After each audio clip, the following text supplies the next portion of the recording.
chế rap lòng nê sen in sam o con là bên si cô sống y tung ca chi tung lòng rana me van rap si itum ka che tong lo la silirun ka bo che rap lo la puan li ka ching hon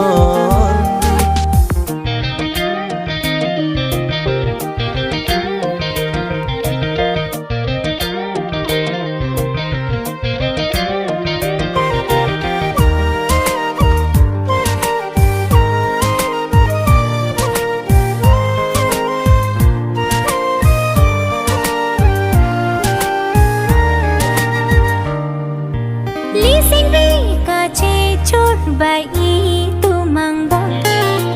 rana mi ki van rap a chor ka chi long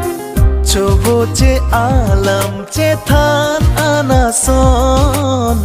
ka ching hon pen li elam ka che don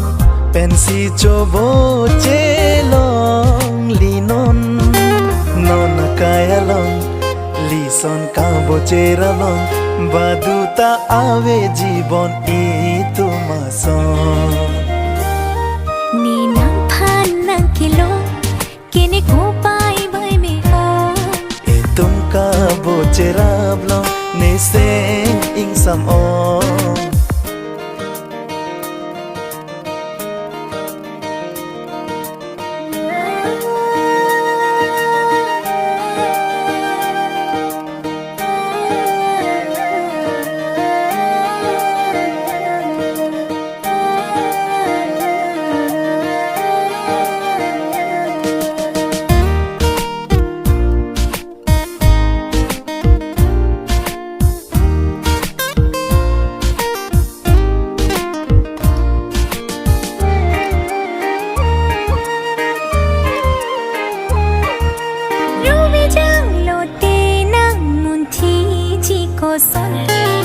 sar kukup sinang phan pe cham che kang hon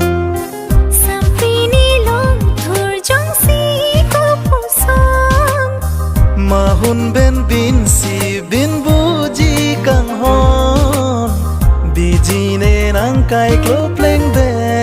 na song sanangin samo kang hon no akaya so momen chi men wang tali chi tong nang bong ni nang phan nang kilo kini ko pai bai me ho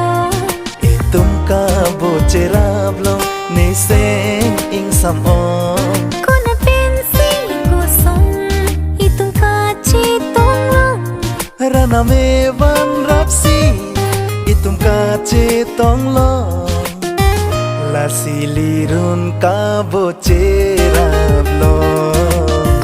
la puan li ka ching hon